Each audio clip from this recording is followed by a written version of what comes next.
Iaitulah iman, Islam dan juga ihsan.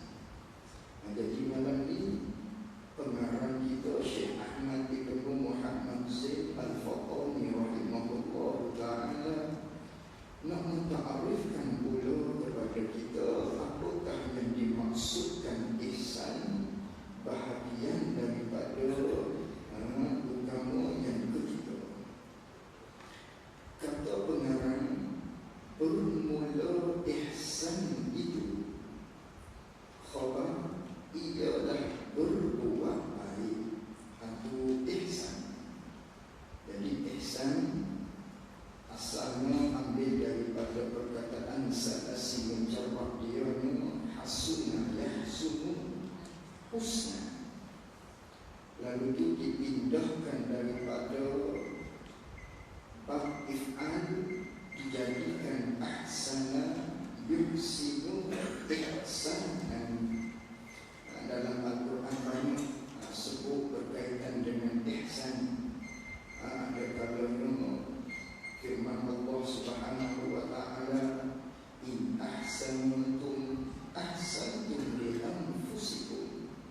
Dan jika kamu buat baik, berarti kata Allah Subhanahu wa ta'ala, kamu buat baik terhadap diri kamu sendiri. Lagi firman Allah ta'ala, hal jazaa'ul ihsan illa al-ihsan.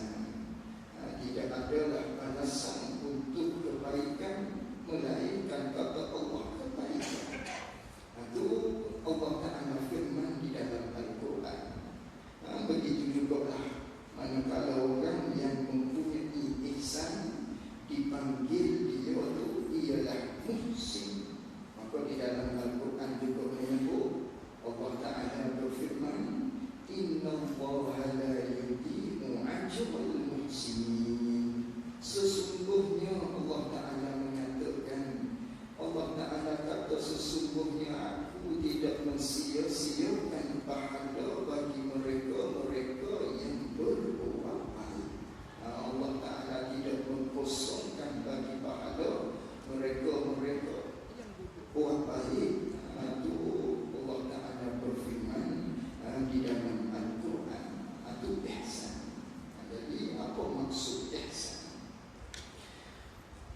Kata pengarang rahimahullah ta'ala, bermula ihsan itu ialah berbuat baik. Itu terjemahan ihsan daripada bahasa Arabnya buat baik. Diterjemahkan di dalam bahasa Melayu kita, buat baik, buat elok, buat julu, buat bagus, buat elok, buat julu, buat bagus, buat baik. Itulah ihsan. Jadi ihsan ialah buat baik. Maka buat baik ni yang dikatakan ihsan ni terbahagi kepada dua.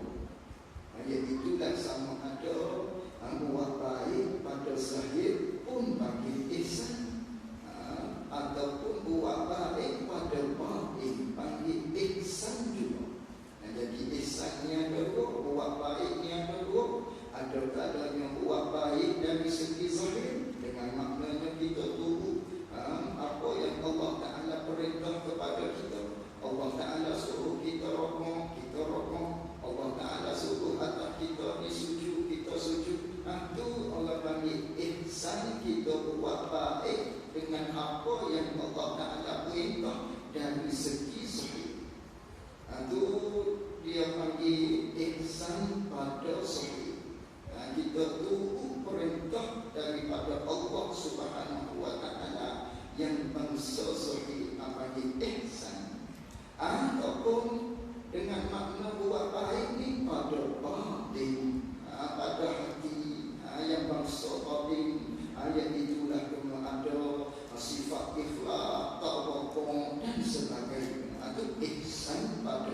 yang paling afdal sekali daripada ibadat zahir, iaitulah sembahyang.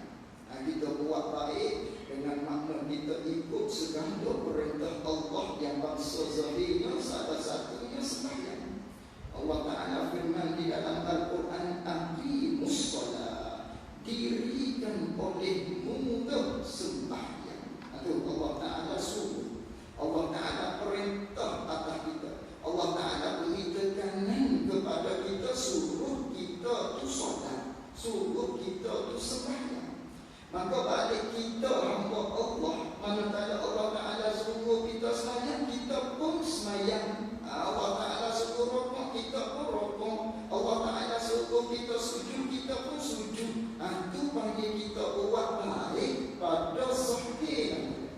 Pada zahirnya panggil kita buat baik kerana kita ikut perintah Allah Subhanahu wa Ta'ala. Maka pada ibadat zahir yang paling afdal sekali sembahyanglah. Ibadat zahir itu banyak. Ada zikir, tasbih, puasa dan sebagainya. Itu semua bagian daripada ibadat zahir. Maka ibadat zahir yang dikategorikan, dikatakan dengan ibadat badaniyah seperti puasa, sembahyang, tasbih, zikir dan sebagainya, yang paling afdal sekali sembahyang. Sembahyanglah yang paling afdal. Kata sembahyang terlebih afdal daripada ibadat-ibadat yang lain dari segi ibadat zahir jika tidak adu dengan ibadat batiniyah. Ini kita nak mengaji apa itu ihsan. Ihsan ini jenis ibadat batiniyah. Maka ibadat batiniyah ini lebih afdal daripada sembahyang. Afdal ibadat batiniyah daripada sembahyang. Sembahyang itu kita tahu afdal dia tu nombor satu daripada kalangan ibadat-ibadat badaniyah, ibadat zahir yang lain. Dia lah yang paling afdal sekali. Tak ada ibadat yang lain dari lebih daripada sembahyang. Sama ada ibadat badaniyah ataupun ibadat zahir yang berbentuk fardu, sembahyanglah yang terlebih afdal. Ataupun ibadat zahir yang bentuk sunnah, sembahyang sunnahlah yang terlebih afdal daripada kalangan ibadat-ibadat zahir yang lain yang berbentuk sunnah. Maka sembahyang yang besar itu. Sebab itu jangan kita tinggal sembahyang ni. Ini tawaran daripada Allah Subhanahu wa Ta'ala memberikan jalan pahala yang besar kepada kita hamba Allah Subhanahu wa Ta'ala. Ini sembahyang yang besar sekali. Walaupun kita sembahyang 5 kali sehari, tapi digandakan pahala oleh Allah Subhanahu wa Ta'ala 50 kali. Itu besar juga. Kerana apa 50 kali? Kerana kita maklum peristiwa Mi'raj Rasulullah sallallahu alaihi wasallam pada peringkat awalnya 50. Sebagaimana sabda Nabi sallallahu alaihi wasallam, faradallahu ta'ala alayya wa ala ummati 50 salat. Kata Nabi sallallahu alaihi wasallam, Allah telah memfardukan ke atas aku sendiri, kata Allah. Kata Nabi kita sallallahu alaihi wasallam, Allah Ta'ala telah memperwajibkan ke atas aku sendiri, kata Rasulullah sallallahu alaihi wasallam, wa ala ummati, dan Allah Ta'ala telah memfardukan ke atas umat aku tu 50 salat, 50 waktu sehari semalam. Atau 50 rakaat awal. Manakala begitu, dan Allah Ta'ala fardukan 50 waktu ke atas umat Nabi sallallahu alaihi wasallam, falam azal uraji'uhu, maka senantiasalah Nabi kita sallallahu alaihi wasallam duduk berulang-alik akan Allah Subhanahu wa Ta'ala. Berulang-alik kepada Allah Subhanahu wa Ta'ala sebanyak 9 kali. Adalah ulang-alik Nabi kita sallallahu alaihi wasallam di dalam peristiwa Mi'raj, wa as'aluhu an takhfifa hatta ja'alaha khamsan. Lalu tu kata Nabi sallallahu alaihi wasallam, aku minta kepada Allah Taala, aku memohon kepada Allah Subhanahu wa taala supaya Allah Taala meringankan sembahyang tadi itu, lalu itu dijadikan oleh Allah Subhanahu wa taala daripada 50 waktu kepada 5 waktu. Itu hikmah, maknanya usia walaupun dikurangkan oleh Allah Subhanahu wa taala asal 50 kepada 5, tapi ganjarannya tetap jadi 50 juga manakala kita sembahyang 5 waktu sehari semalam. Hanya kurang pada nisbah bilangan saja, tapi nisbah pahala tak boleh. Nisbah bilang, nisbah kuat yang dikurangkan oleh Allah Subhanahu wa taala kepada kita umat Nabi sallallahu alaihi wasallam, tapi dalam bab pahala Allah Taala tak kurang sikit pun ke atas kita umat Nabi sallallahu alaihi wasallam. Tapi kalau dah ditakdirkan oleh Allah Taala tidak mengurangkan sembahyang tak tidur, bagaimana kehidupan kita? Sekarang pun yang 5 ni pun lama yang tidak sembahyang. Sedangkan besar tawaran Allah Ta'ala kepada umat Nabi sallallahu alaihi wasallam. Kata Nabi sallallahu alaihi wasallam, kalaulah dikekalkan 50 tu ke atas kita, tidak dikurangkan jadi 5, bagaimana kehidupan kita? Kata Rasulullah, fakana fi waqti subhi 10 salawat. Maka jadilah di atas sembahyang subuh tu 10 waktu. 10 kali kita kena sembahyang subuh. Begitu juga kata Rasulullah, wa fi waqti zuhri kazalik. Begitu juga pada waktu zuhur pun sama 10 kali. Begitulah pada waktu asar 10 kali kena salat. Begitu juga pada waktu maghrib pun 10 kali. Isya pun kata Rasulullah sallallahu alaihi wasallam pun 10 kali juga kita kena sembahyang. Itu pada asas kiranya tidak dikurangkan oleh Allah Subhanahu wa taala ke atas umat Nabi sallallahu alaihi wasallam. Kalau tak kurang, maknanya kita tak kerja ruang kita. Duduk ibadat sembahyang 24 jam maknanya. Tak sempat nak tiba roti canai, tak sempat nak minum kopi ready, tak sempat nak berkahwin dan sebagainya boleh jadi. Kerana apa? Kerana masa itu suntuk dengan ibadat sembahyang kepada Allah Subhanahu wa taala. Ini setengah daripada rahmat Allah Subhanahu wa taala kepada kita. Tawarannya walaupun buat 5, tapi diberi pahalanya tetap 50 juga. Tengok sembahyang fardu ataupun sembahyang sunat, tawaran dia sembahyang sunat subuh tu sebelum subuh, sunat fajar, pahala dia khairun minad dunya wa ma fiha. Sembahyang 2 rakaat sebelum subuh lebih besar pahala dia, lebih baik daripada dunia dan isi dunia. Oh tu besar sungguh solat ni. Tu solat sunat tu. Apa nak kata dengan solat fardu? Tentu lebih besar daripada sembahyang sunat nisbah pahalanya. Sembahyang sunat tu pun pahala besar dah. Apatah lagi sembahyang fardu lebih besar daripada tu lagi. Sebab tu walaupun besar pahala dia sembahyang ni, begitu juga dah bagi mereka yang meninggalkan sembahyang. Besar juga nisbah dosa dia pikul manakala dia tak sembahyang. Jangan ada dalam ahli keluarga kita, isteri kita, anak kita yang tidak sembahyang. Kita kena ajar dia, asuh dia. Anak-anak kecil yang umur 7 tahun wajib atas seorang wali, bapa, ibu tu, wajib atas dia yang menjaga, kena suruh anak kita tak tidur supaya sembahyang.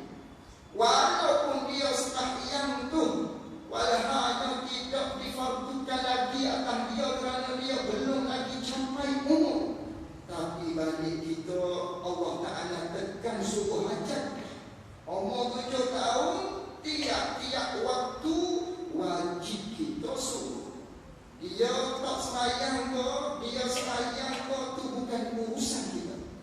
Maknanya kalau kita suruh dia tak sembahyang, tak dosa dia. Dan tak dosa juga kita kerana apa? Kita sudah suruh. Tak boleh kita nak tekan dia. Pergi sembahyang dia tak boleh. Cuma cara kita suruh, kodah kita suruh. Nak latih dia. Nak suruh dia faham besarnya sembahyang ni. Dia ayat itu asal dia yang tu. Tiap-tiap waktu zuhur kena suruh, waktu asar kena suruh. Kalau kita tak suruh salah satu daripada 5 waktu tersebut, maka berdosa bagi atas orang yang menjaga anak tersebut. Dia tak berdosa, kita ni yang berdosa.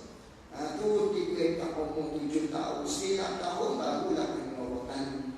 Itu dalam fiqh sanalah. Anak kita membesar ibadat sembahyang. Lagi pula sembahyang ni kata Nabi sallallahu alaihi wasallam, awwal ma yuhasabu bihi al-'abdu yawmal qiyamati as-salat. Sebagaimana kita maklum, kata Rasulullah sallallahu alaihi wasallam,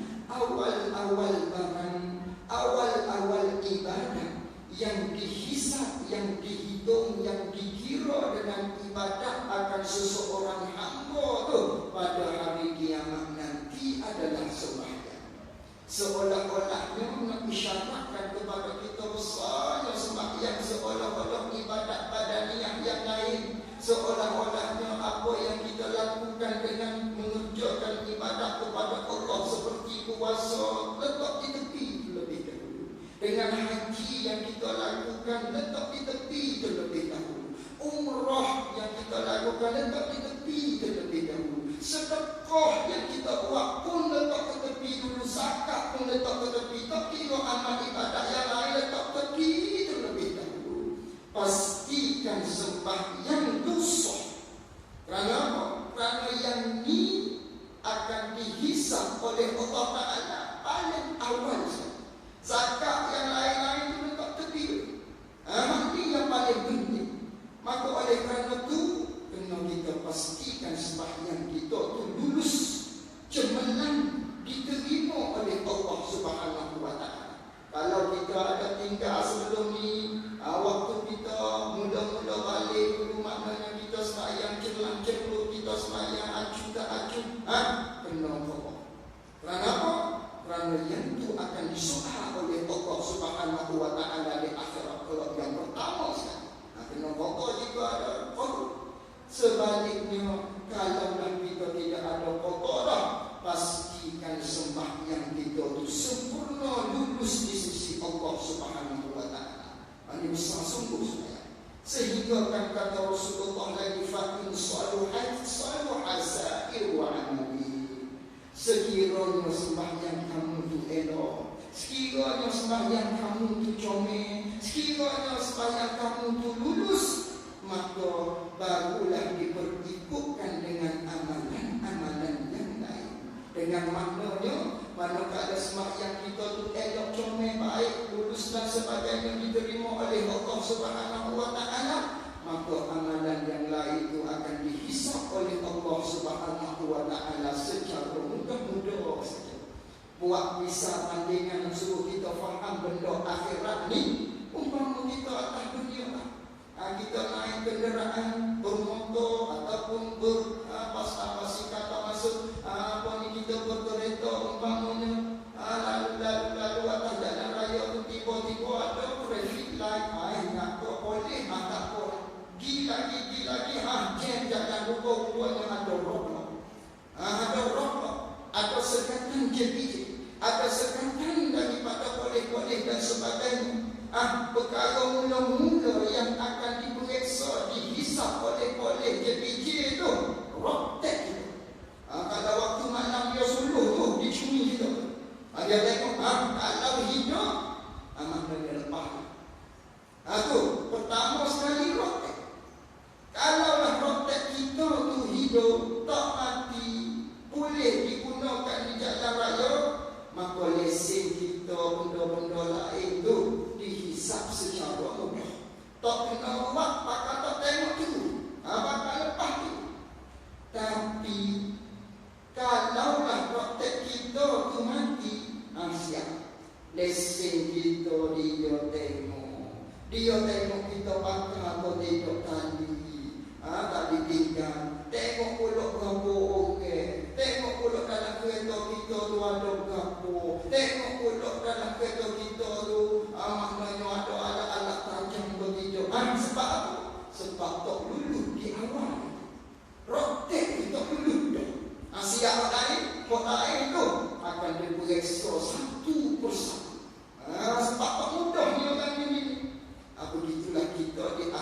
sebagai hamba Allah Subhanahu wa taala. Supaya atas dunia ni supaya kita buat mikir. Akhirat itu. Kalau sembahyang kita tu dulu, maknanya amalan-amalan yang lain mudah-mudahan saja dihisab oleh Allah Subhanahu wa taala. Sebaliknya kata Rasulullah, wa in fasadat fasada sa'iru amali. Sebaliknya jika sembahyang kita tu kuno, jika sembahyang kita tu rosak, maka habislah amalan-amalan yang lain tu jadi rosak juga nak musuh kita. Itu kata Rasulullah sallallahu alaihi wasallam. Jika kuno, jika rosak sembahyang, apa makna rosak? Apa makna fasadat? Apa makna kuno? Tak dikatakan rosak kuno kalau benda tu kita belum buat terlebih dahulu. Seperti kita naik kenderaan, kereta kita rosak ni, tentulah kereta tu ada dulu, tahu dipanggil rosak. Ini pun suruh, kalau lah dia tu tak sembahyang, tak dipanggil rosak, tak sembahyang tu, tak ada kedudukan di sisi Allah Subhanahu wa ta'ala bagi orang yang tak sembahyang. Ini tak disebut langsung nama tu. Ini Nabi kata wa in fasadat. Sekiranya sembahyang tu kuno, bermakna dia sembahyang, tapi sembahyang dia tak cukup syarat mungkin, ataupun tak sempurna rukun mungkin, ataupun tak jaga adat-adat sembahyang. Kalau kuno sembahyang tu, maka amalan lain juga tubuh jadi rosak juga, kuno juga. Ini besar seperti sembahyang ni, supaya kita ambil cakna dia, isteri kita, anak perempuan kita, lebih-lebih lagi kena jaga dia, kena cukup dia maknanya dengan sembahyang ni. Kerana semua tu akan dihisap oleh Allah Ta'ala pertama sekali. Bila di hari hisap, bila hari hisap pertama, jangan kita leka dengan hari kiamat. Jangan kita bersengkau tidak ada dah hari selepas daripada matian. Apa hari kiamat? Disitulah penentu untuk kita kejayaan.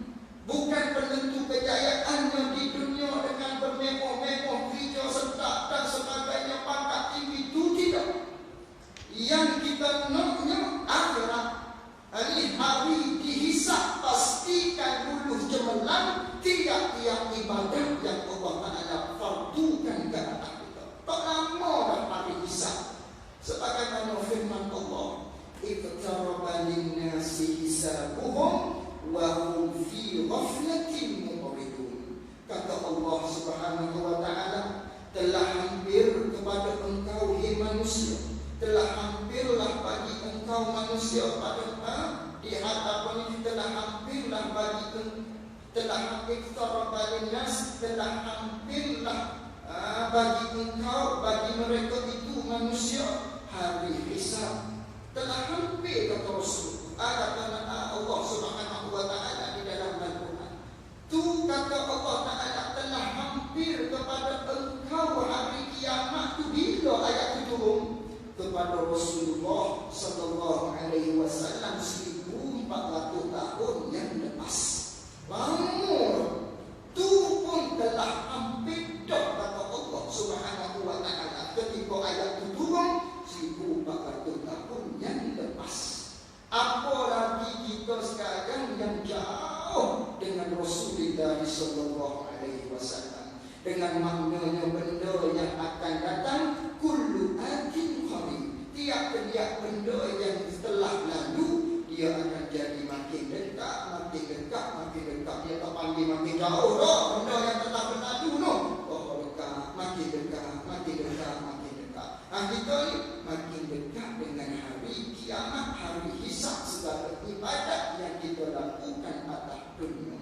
Lalu itu dalam hak Allah Ta'ala beritahu kepada kita hari hisab ni tak lama dah, pakai berlakunya dekat dah dengan muhir manusia. Tapi kita masih lagi wahum fi ghaflatin mu'ridun. Masih lagi kita ni dalam hal keadaan radih. Masih lagi kita ni lalai dengan dunia. Masih lagi kita ni lalai dengan anak-anak isteri kita, dengan kemewahan, dengan kelazatan kita. Tak hirau kepada Al-Quran,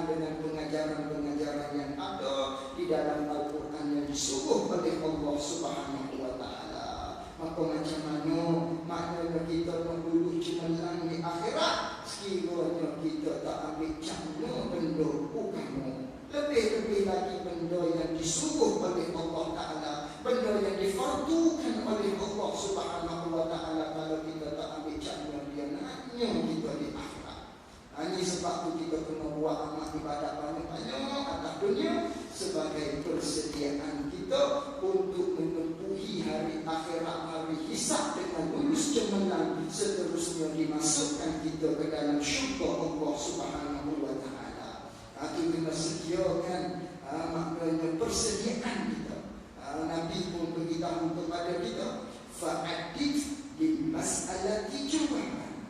Kata Rasulullah sallallahu alaihi wasallam, sediakan olehmu, kata Allah, kata Nabi kita, kena sedia lil mas'alati, bagi soalan-soalan yang akan ditanya oleh Allah Ta'ala, jawaban. Kena sedia jawapan-jawapan bagi persoalan-persoalan yang akan ditanya oleh Allah Subhanahu wa taala di hari hisab. Lalu itu kata sahabat Rasulullah sallallahu alaihi wasallam, ya Rasulullah, wa ma jawabuha? Hei Rasulullah, apakah jawapan-jawaban bagi persoalan yang akan ditanya oleh Allah Subhanahu wa taala di hari akhirat? Lalu itu kata Rasulullah sallallahu alaihi wasallam, a'malul birri, mungkin buat amal yang elok di atas dunia. Itulah jawapan bagi persoalan-persoalan yang akan ditanya oleh Allah Subhanahu wa taala. Jadi dalam banyak-banyak amal ibadat yang kita lakukan, maka sembahyanglah yang terlebih besar. Maka sembahyang itu terlebih besar jika tidak diadukan dengan ibadat batiniyah. Maka kalau adu sembahyang dengan ibadat batiniyah lebih besar daripada ibadat sembahyang dan besar dia lagi. Dengan kita redha ketentuan Allah, kita solat, kita takut pada Allah, boleh kita roja, harap dan sebagainya, ikhlas, itu lebih besar daripada sembahyang. Maka ibadat batiniyah inilah dikatakan ihsan yang kita nak cari. Jadi ihsan ni ada dalam ilmu tasawuf. Kita kena belajar sana. Cuma di sini dia hanya nak takrifkan kepada kita saja. Nak cerita yang ihsan ni besar, besar seperti ini.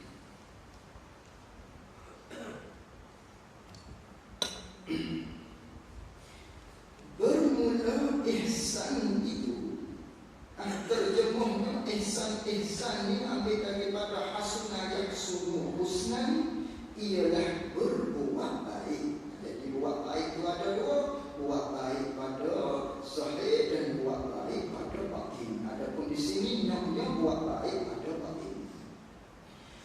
Bermula ihsan itu ialah berbuat baik. Bagaimana buat baik yang dikatakan ihsan, murad dikehendaki dengan ihsan di sini?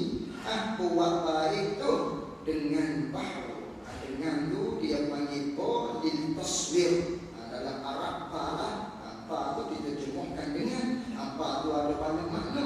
Apa di sini dengan makna nak gambarkan buat baik tu bagaimana, dengan di sini dengan maknanya nak gambarkan kepada kita buat baik bagaimana. Nak dikatakan ihsan tu buat baik dengan bahawa ikhlas oleh seseorang pada segala taatnya, taat seseorang. Pada segala taat kita tu, kita kena ikhlas. Itulah panggil ihsan. Jadi ihsan ni ibadat batin. Ihsan ni dengan kata lain ikhlas. Apa ikhlas? Kita buat tiap-tiap ibadat segala taat tu, kita buat dengan ikhlas, hati kita bersih hanya kerana Allah Subhanahu wa taala. Itulah panggil ihsan.